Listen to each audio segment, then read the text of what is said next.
Yes, I want to talk to you about a little something. I don't know. Christmas is coming, and I wonder if most of the people really know what Christmas is, what it means to you, and uh, what it really represents. It represents the birth of Christ. Over 2,000 years ago, Christ was born, and he turned out to be our Savior. And because of this fact, I want to tell you some things that happened to me during my life, and uh, hopefully it'll be interesting to you. Uh, I promise you it's interesting to me.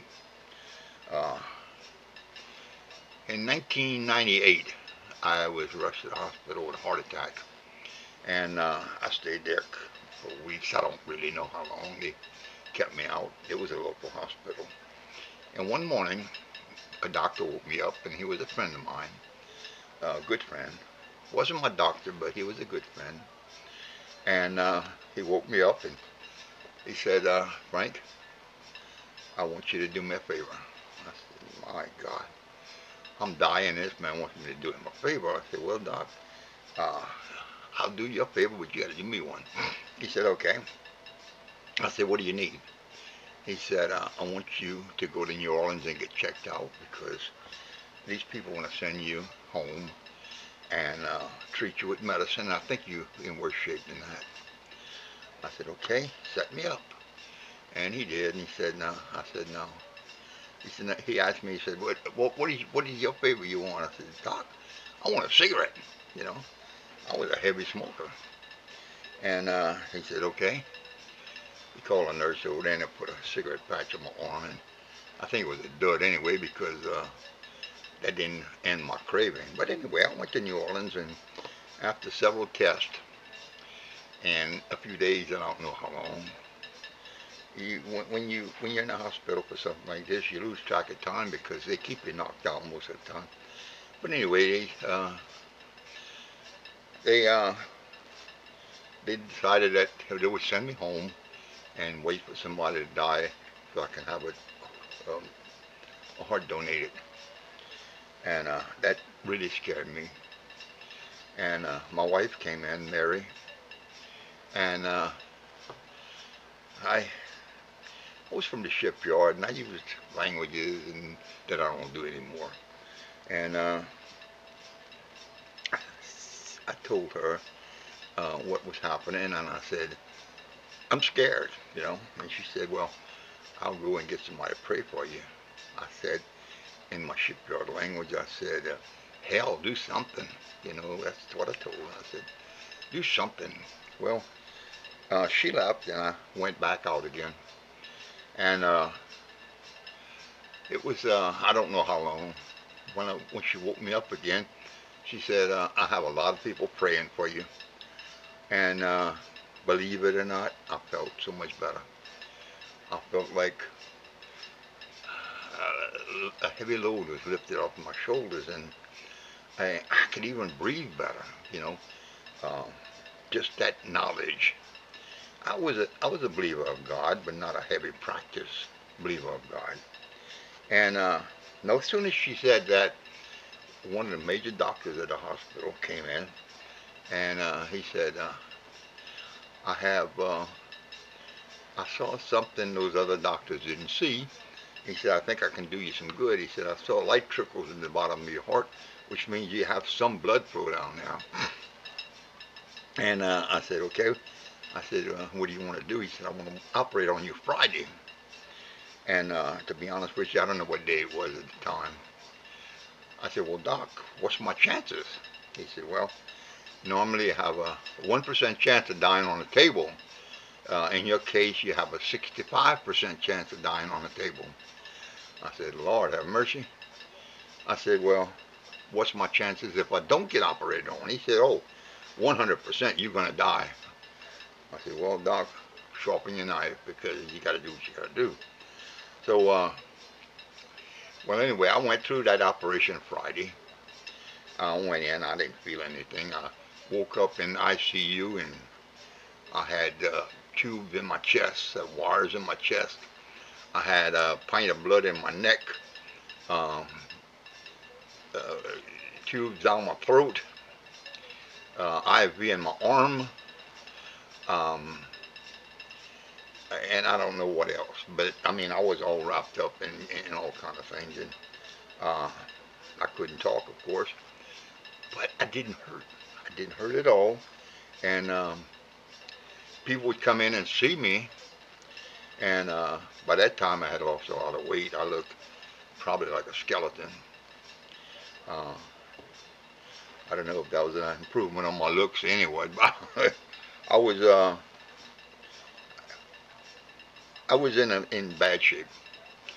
But there's a lot of things that happened after that was miracles that on top of miracles and things you can't explain. Humans can't explain it. Uh, one miracle that I particularly like, I call it a miracle, but I would put in the operating room. I mean, in a hospital room, and whenever Mary would leave, there was this lady would come in, a girl. She's in her 20s, it looked to be. She had a Irish accent or something, but she would sit on my bed and talk to me. And she wouldn't talk to me about God or religion or anything, but she would talk to me about common things. She told me that I would live a long time, and I'm 83 years old. And this was in 1968. I mean, 1998, I'm sorry. And I'm still alive and I'm feeling good. I have relatively good heart uh, health. My heart is operating at 45%, which is really low, but my lungs is full of asbestos and doctors call it shipyard lungs. And I have COPD that came from heavy smoking, and that's my fault. If you smoking, I urge you to quit. And ladies and gentlemen, if I quit, I guarantee you can, because I was a real heavy smoker. It was nothing for me to put 4 packs of cigarettes away. Uh, anyway, that's a lesson in itself, and I urge you to do the best you can to get off of it, because once it damages your lungs, there's nothing you can do. You just breathe hard and hope for the best. So anyway, this lady would come in and she talked to me about different things. She told me I would live a long life and I'd live a happy life. And and so far I have lived the happiest life any man could live. Men only wish they could live the life I lived and do the things I did and accomplish the things I did. This is not brag, it's just what happened in my life. And I have a very positive attitude. You got people that have positive attitudes and people that have negative attitudes, and which one is the best, I don't know. But I do know that positive attitude people and negative attitude people get along very well. They um, they have nothing to argue about. Uh, they are perfectly blessed by the Lord. I Every time this lady would come into my room, it was just when my wife was leaving. Sometime I think they'd brush arms when they left through the door, and she would talk, and pretty soon she would say, "Well, I'll see you later." Get up and leave, and no sooner she got out of the room, my wife would come back in, and this went on every day while I was in a hospital in New Orleans, and it that makes me believe in angels, because this lady was no devil, I promise you. And once I asked her, I said, "How long have you been in New Orleans?" She said, "A very, very long time." And she wasn't but 20 years old, 25 at the most.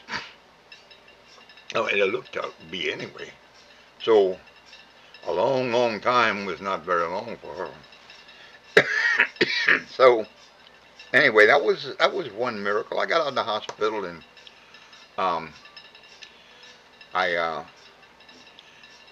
I went back to work. Matter of fact, I never left work. I just took a few weeks off, but I went back to work. I didn't have any heavy labor to do. I had an office job, and it was easy to do my job and do it well. And through the years, different things happened.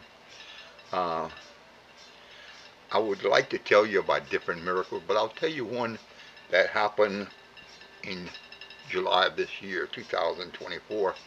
And I won't use any names because the people involved may not want that, but I will tell you what happened. We was in church. My wife was laid out, uh, and I was leaning over her body, feeling sorry for whatever went on, but I was trying to find something I could feel guilty about, um, something that I could ask her to forgive me for, and nothing came. I stood there staring at her body, and nothing came to me. And I came to the realization that the reason it didn't come is she had forgiven me for everything I ever did. I didn't really do anything very bad, but um, with women, sometimes the least thing is bad to them. And I'm deeply sorry for that. But the story is,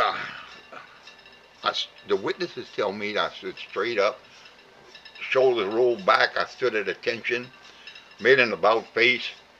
I remember doing all this, but it wasn't as profound as they told me. And I made an about face, and I I walked through the church to the center of the church, not knowing where I was going and what I did, what I was going to do. I everything on the side of me looked like I was looking through a frosted glass. And I came up to these people that had this couple, married couple that had cancer. It was, and I walked up to them and I pointed to them and I said, "There will be a miracle today in Mary's name, and you will benefit from it. I promise."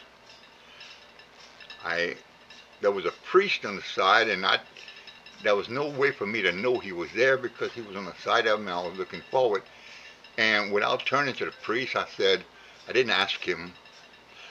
I commanded him, "Father, pray for these people." And he gave a quick little prayer, and as soon as he was finished, I was back to who I was, whoever I was. But I do remember walking toward the middle of the church.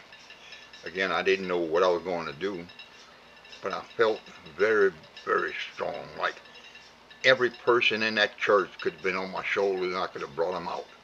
And there was probably at least 300 people there, 250 for sure. And that Thursday, they called me and said they were cancer free. Um, it's a it's a miracle in itself. I know it was a miracle, and it was probably God's way of telling me that my wife was in heaven. And if it wasn't, that's what I want to believe. And but anyway, it's a good story, and uh, it's a it's not it's a true story. The things that happened was true. That was witnesses seeing this, and probably clearer than I did because I felt like I was someone else. I don't know who can analyze this, if it can be analyzed, but that's what happened. And I I I pray to my wife. I pray for my wife. I pray for people every night. I'm not a preacher by no means, and I promise you, I'm no better than you are. I'm not even saying I am. I Ever since I had my heart operation, I feel different. I came out of there feeling different. I remember coming out of the anesthetic, and everyone I saw, I loved everyone. Every person I saw, whether he was Chinese, Japanese, white, black, it didn't matter. I loved that person. Everyone I talked to, I loved that person. Um, Something came over me, and I'm asking you to remember God every day. I'm not asking you to change your ways. Do exactly what you're doing now. If you want to drink, you gamble, do what you want to do, but bring God into your heart. Bring God into your life.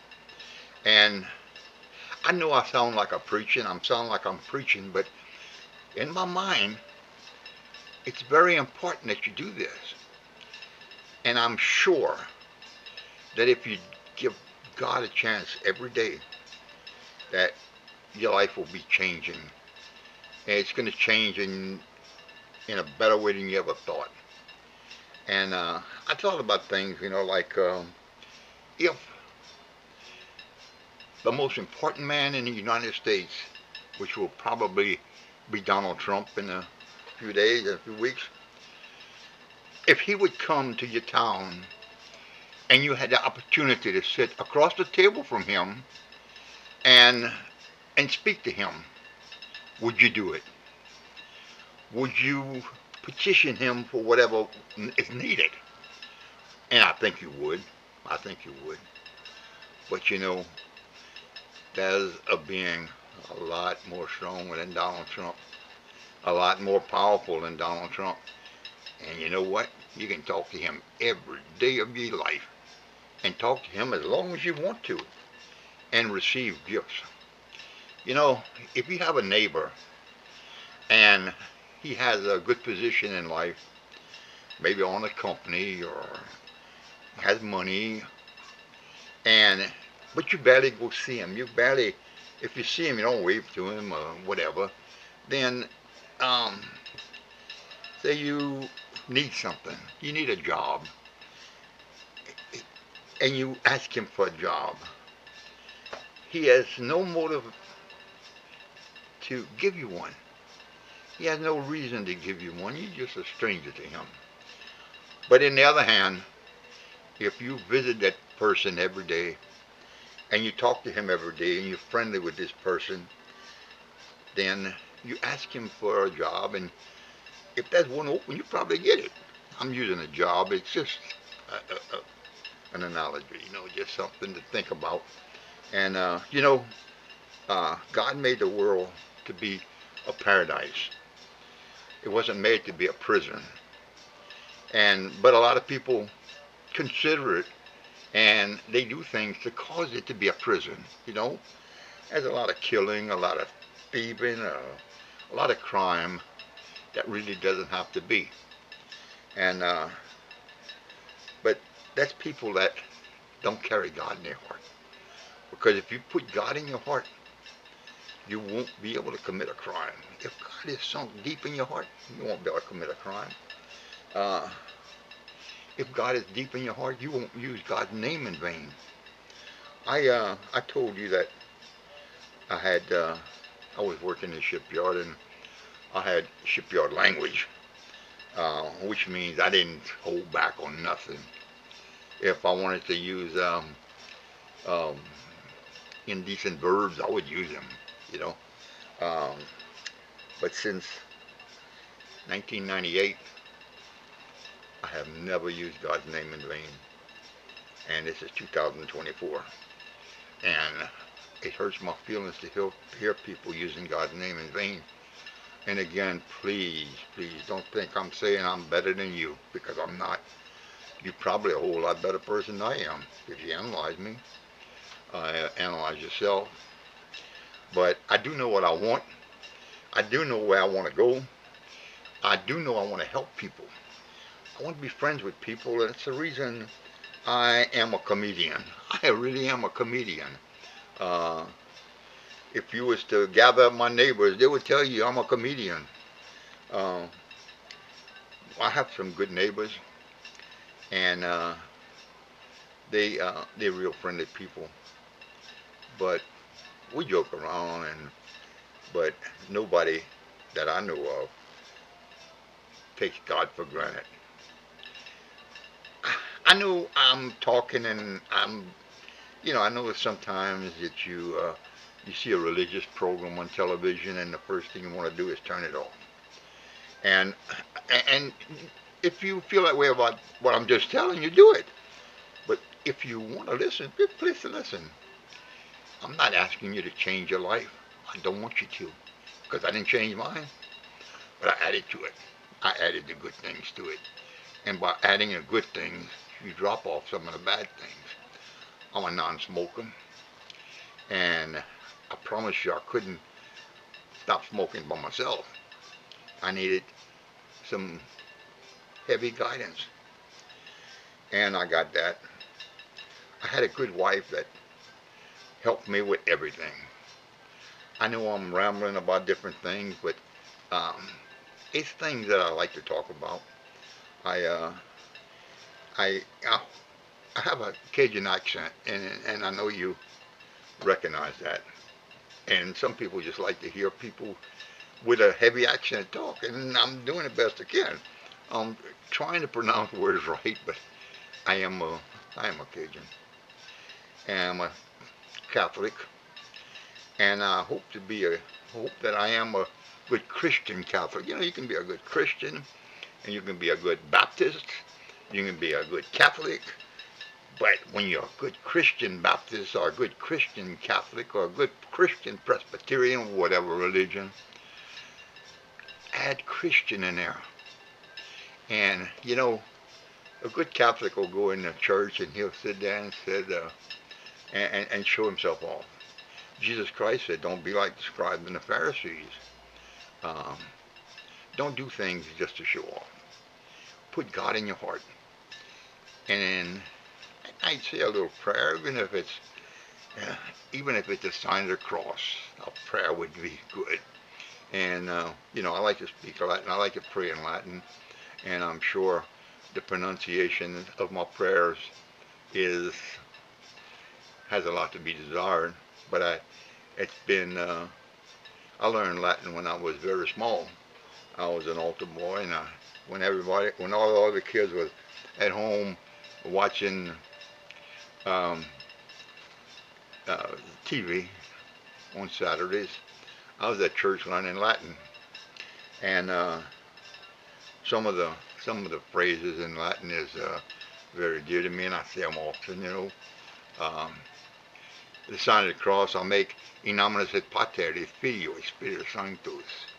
And one day in one video I'll tell you some of the things I know about the Catholic religion, and if people would really know, if Catholic would really know about the Catholic religion, some of the things I know, they would have never left. After Vatican II, a lot of my good friends that were Catholic left the Catholic Church and went to other churches. And I think it's chiefly because they really didn't understand the Catholic religion. The Catholic religion changed after Vatican II, and I remember when I was before Vatican II, if you went to church 15 minutes, if you went to church right on time, you would never sit down. You had no place to sit. You had to go at least 15 minutes before Mass to be able to find a place to sit. And if you went 15 minutes before Mass, you and your wife may not have been sitting together because seating was very limited because they had so many people. They were building new churches, new parishes, and they're not doing it anymore. And there was more people at my wife's funeral than they have at a 9 o'clock Mass, which means people are not going to Mass anymore. Uh, they have they have lost some of the good things the Catholic had. Um, and I'm getting off on another subject, but um, I want to tell you something in Latin. Deum quilificat juventutem meam. That means God of my youth, God who giveth me joy in my youth. And we had joy in our youth, and we had religious joy. I will leave you with saying, God bless you. I hope you watch this video all the way through because uh, if you add God in your heart, I promise you won't hurt you. Nobody will know it but you. Nobody knows I pray every night. Nobody knows. I don't brag on that. But I want to tell you that because that's what happens. I want to say one other thing, and that is, may God bless you.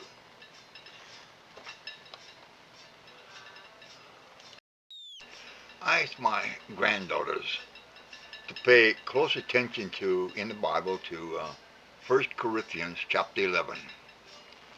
That chapter will keep you beautiful. It's made to keep you beautiful, and it will do that. I like the sayings of some of the past presidents, and mostly Abe Lincoln. Abe Lincoln was a great man. He had some good sayings, and he had some good outlooks on life. One of his sayings, and I love it, was, um, a man is just about as happy as he makes up his mind to be. And if you would think about that phrase, that's the truth. A lot of times you sit back and you feel sorry for yourself, and it's for no reason. Uh, you can change your thoughts by being more positive in thinking, and but keep that in mind. A man is just about as happy as he makes up his mind to be. One thing I would like to say is, it's a little thing I got in my mind, and it's, if you're happy when you're around me, I'm happy. If you're sad when you're around me, I wonder what you did wrong. I would like to describe myself to you as if I could. Uh, if I were in my mind, my grandparents was the greatest of nobility. My parents were the greatest rulers that ever lived. I married the most beautiful princess ever lived. My children are the smartest ever lived. My grandchildren are the next rulers of the world. My great-grandchildren are their successors. That's just something in my mind, and I thought I'd say it. It's what everybody would want. I think back on some dates that's deep in my mind and makes me feel good to think of them. One particular date is December 18th, 1945. Um, that's the day Mary Jo was born. And at that time, plans would be made for my future. And I believe, and I know, and I found out that was the beginning of something big. You know, I think of some people that were good Christians. Some of them was Catholic. And then all of a sudden, they didn't believe in God anymore. And you wonder why, what happened. I know that some people's wives died, and they probably blamed God for it, not realizing that God just gave their wife the most precious gift there was. Jesus said, to enter into the kingdom of heaven, you must be born of water, but then you must be born again of the Spirit. And that's when you die and your spirit comes out, your soul comes out, and you have a good chance to go to heaven. And that's a gift that, better than birth. It's better than your first birth. My wife died, and she's in heaven. She was born again of the Spirit and entered into the kingdom of heaven. Praise the Lord.